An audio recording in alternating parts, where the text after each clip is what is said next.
Hello friends, good morning. আজকে সকাল থেকে আমি আমার ভিডিওটা শুরু করছি। আশা করি তোমরা সবাই সুস্থ আছো, ভালো আছো। আরুস লাইভ ব্লগে নতুন একটি ভিডিওতে সকলকে অনেক অনেক স্বাগত।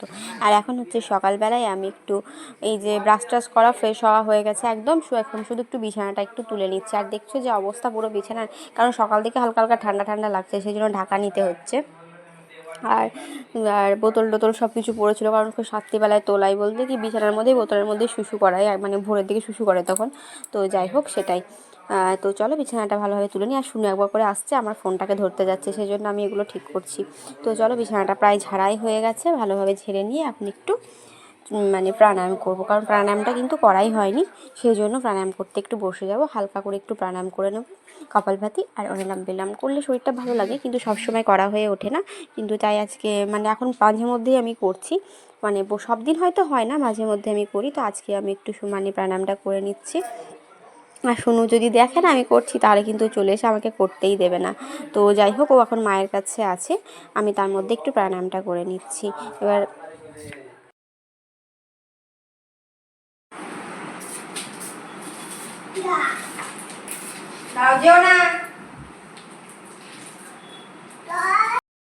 এদিকে একটু শুনুর একটু সর্দি লেগেছে বলে ওকে একটু সর্দির মানে ঠান্ডা লাগার সিরাপ আছে, সেটা একটু খাইয়ে নিচ্ছি।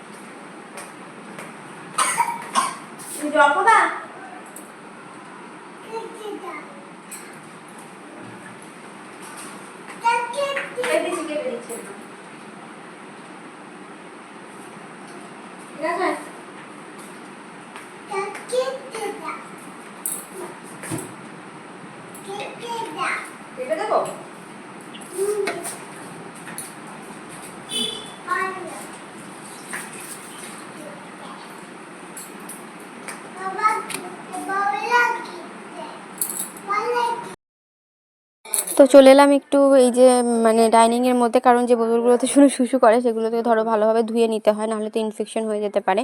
সেই জন্য ওটা প্রত্যেক দিনই আমি একটু হ্যান্ড ওয়াশ দিয়ে ভালোভাবে ধুয়ে নিই, যাতে কোনো রকম ব্যাকটেরিয়ার সংক্রমণ সেরকমভাবে না হয়, সেই জন্য। তো চলো এখন আমি এটা ধুয়ে নেবো, তারপর একটু জল খেয়ে নেবো। জল খাইনি এখনও পর্যন্ত, সকালবেলায় উঠে এখনও বেশিরভাগ দিনই 1 গ্লাস করে একটু জল খাই, তো সেটা আজকে খাইনি।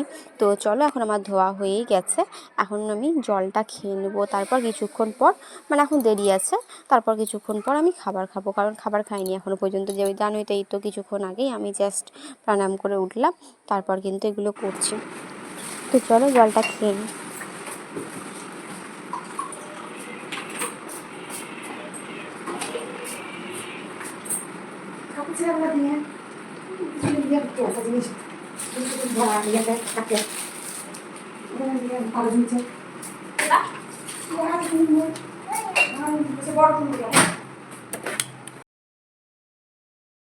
এদিকে আমার সোনা বাবার কাণ্ড দেখো, আমি আসার আগেই ও এখন জল ঘাটতে শুরু করে দিয়েছে স্নান করার জন্য। ওর গামছা কাচতে শুরু করেছে, জল নিয়ে ঘাটাঘাটি শুরু করেছে। একে সর্দি লেগেছে, আর কি বলতো, ও যেহেতু সর্দি লেগেছে, বৃষ্টি বৃষ্টির দিন ছিল 2 দিন আগে পর্যন্ত, সেজন্য একটু হালকা গরম জল দিয়ে ওকে স্নান করাচ্ছিলাম।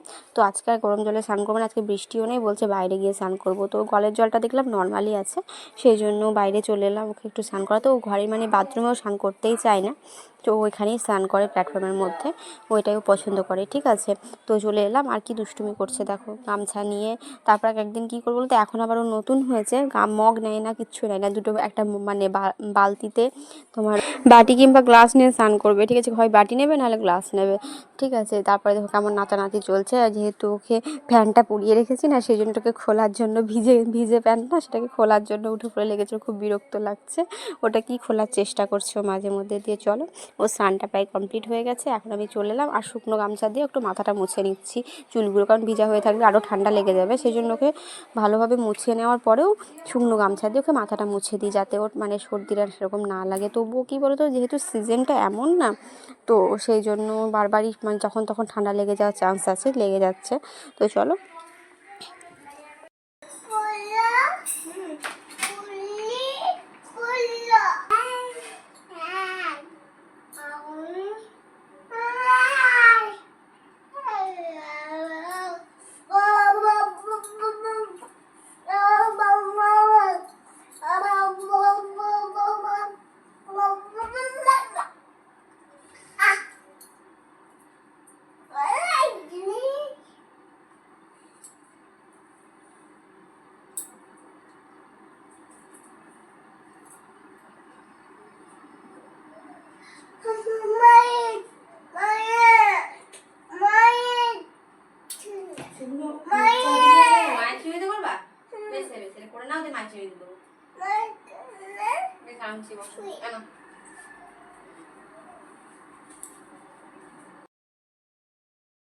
সোনা বাবার কাণ্ড দেখছো, নিজে চিরুনিতে চুল না যাবে না, বলছে মায়ের চিরুনিতে চুল না যাবে, তো বলছে মায়ের চিরুনি মায়ের চিরুনি। যাই হোক, তো চলো চুলটা আঁচড়ে নিই ওকে, তারপর খাবারটা খাইয়ে নেবো।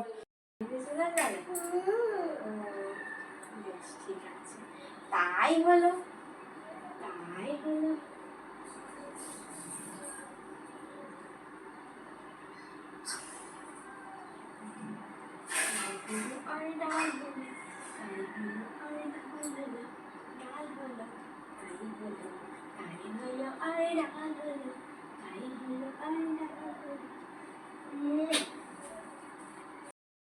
এদিকে আমি শুনুকে খাইয়ে নিলাম, খাইয়ে নেওয়ার পরে এখন শুনুকে মুখ টুক ধুয়ে দিয়ে মুখটা মুছে নিয়ে একটু মানে ওকে যেহেতু আমি স্নান করার পরে পরে ক্রিম দিই না, খাওয়ার জন্য পরে ক্রিমটা দিই, কারণ ও স্নান করার পরে ক্রিম নিলে খাওয়ানোর পরে আবার মুখ টুক ধুলে সব চলেই যায়, সেই জন্য আগে ওকে খাইয়ে নিই, তারপর আমি ওকে ক্রিম দিই। তো ক্রিমটা দিয়ে দিলাম, তো ক্রিম দেওয়া হয়ে গেছে। এখন আমি চলে যাব একটু বাথরুমে, কারণ ওখানে গিয়ে মানে সব জামা কাপড়গুলো আছে শুনুর সব কিছু, সেগুলোকে কেচে নেব, তারপর কিন্তু স্নান করে নেবো। তা করতে করতে হয়ে খেলা করবে, নাহলে মায়ের সাথে ঘুমিয়ে যাবে। এক এক সময় এখন আবার দুষ্টু হয়েছে জানো তো, এই 2 দিন থেকে না মায়ের কাছে ঘুমোতে চাইছে না, সে আমার কাছেই ঘুমোবে। তো চলো ক্রিমটা এখানে দিয়ে নিচ্ছি। আর কি বলো তো, ক্রিমটা দিতে একটু টাইম লাগে, কারণ মুখে দিই, তারপর ওই যে ওর যে একটু শিউলি হয়েছিল, তোমাদেরকে তো বলেইছিলাম। যাই হোক, ওর কথাগুলো বাদ দাও, ওর একটা বহুত ঘটনা। যাই হোক, তো চলো ওগুলো দেওয়াই হয়ে গেছে, এখন আমি বাথরুমে গিয়ে ওগুলো সব কেচে নিই। এখন কি বলো তো, নিজের সন্তান হওয়ার পরে না সন্তানের মর্মটা তো সবই বুঝে গেছি, কারণ আগে তো যেহেতু নিজে মা না হলে সেই সন্তানের মর্মটা বোঝা সেরকমভাবে যায় না। যতই অন্য সন্তানকে একটু ভালোবাসা যায়, যতই হোক, ঠিক আছে, মানে সবই সন্তান সমানই, কিন্তু তবুও নিজের সন্তানের ব্যাপারটা আলাদাই থাকে, যতই মুখে যাই বলা যায় না কেন, একটু আলাদাই হয়। তো যাই হোক না কেন, আর কি বলে তো, মাও যে কতটা গুরুত্বপূর্ণ আমরা এমনিতেই বুঝতে পারি, কিন্তু নিজে যখন মা হওয়া যায় না, তখন তার মর্মটা আরও বেশি করে বোঝা যায়। তো এই ব্যাপারটাই হয়েছে, তো সবার পক্ষেই হয়তো তাই। তোমরা যারা যারা এক্সপিরিয়েন্সটা করেছো, যারা যারা আমার মতো, তারা সবাই বুঝতে পারবে যে আমি কেন বলছি, এবং যারা হয়তো এখনো পর্যন্ত সেই জায়গায় যাওনি, তারা হয়তো এতটা বুঝে উঠতে পারবে না। তো আমিও আগে সেরকমভাবে বুঝতাম না, কিন্তু এখন কিন্তু অনেকটাই মানে বুঝি, যেটা বাবা মা বলতো সেই জিনিসগুলো না আগে মনে হতো না, হয়তো এটা ঠিক বলছে না, সবসময় যে ঠিক হবে তার তো মানে নেই, ভুলও হয়, কিন্তু বেশিরভাগটা কিন্তু ঠিক হয়। তো এটাই হলো ব্যাপার। এর মধ্যে চলে এলাম একটু জামা কাপড়গুলো কেচে নিতে। আর কি বলো তো, বাচ্চাদের তো প্রত্যেক দিনই সব কিছু কাচতে হয়, তাই না বলো, নাহলে তো হয় না। ও সেরকমভাবে যদি উল্টোপাল্টা ঘাটে না, বাড়িতেই খেলা টেলা করে, আর আমাদের উঠোন টুঠোন তো সব পাকাই আছে, কোনো প্রবলেম নেই। তো এটাই হচ্ছে ব্যাপার, তবুও ওদের নোংরা হয়, যেহেতু জীবাণুর ব্যাপার থাকে, ব্যাকটেরিয়া, তাই না। আর এমনিতেও সব মানুষেরই সব প্রত্যেকদিনই জামা কাপড় কাচতে হয়, বাচ্চাদের জামা কাপড়টা একটু বেশি হয়, একটু 2-1টা বেশি হয়, তাও যে মানে ওর যে অনেকটা পরিমাণে হয় সেটা হয় না, তবুও হয়। এবার শীতের টাইমে কিন্তু আবার হবে, যেহেতু এবার শীত আসছে আস্তে আস্তে, তো সেই জন্যই। তো চলো জামা কাপড়গুলো কেচে মেলে দেবো। তো চলো, আমার জামা কাপড় সব কাচা হয়ে গেছে, জামা কাপড়গুলো কেচে এখন মেলে নিচ্ছি, তারপর স্নান করে নেবো। তার মধ্যেই মানে কিছুক্ষণ একটু রেস্ট নিয়ে চলে গেছিলাম একটু দোকানে, আজকে বিকেলবেলাতে একটু দোকান গেছিলাম। এই যে দেখো, দোকান পৌঁছে গেছি, দোকানে কিছু জিনিসপত্র নিতে এসেছিলাম, নাইটি ফাইটি। তো যাই হোক, তো আমার মা গেছিলো একটু বাসনের দোকান। বলো, আজকে যেহেতু শনিবার ছিল, সেরকমভাবে আর কিছু খাইনি, শুধু ফুচকা খেয়েছি, কারণ ফুচকা আমাদের নিরামিষই, আর বোন একটু পকোড়া খেয়েছিল। তো এটাই যা। তো যাই হোক, চলো আজকে ভিডিওটা এখানেই শেষ করছি। আমার ভিডিওটি ভালো লেগে থাকলে লাইক করো, কমেন্ট করো, শেয়ার করে দিও। যারা এখনও সাবস্ক্রাইব করে, তারা সাবস্ক্রাইব করে পাশে থেকো। যারা ফেসবুক থেকে দেখছো, তারা ফেসবুক পেজটি ফলো করে দিও। সবাই সুস্থ থেকো, ভালো থেকো, দেখা হবে নেক্সট ভিডিওতে।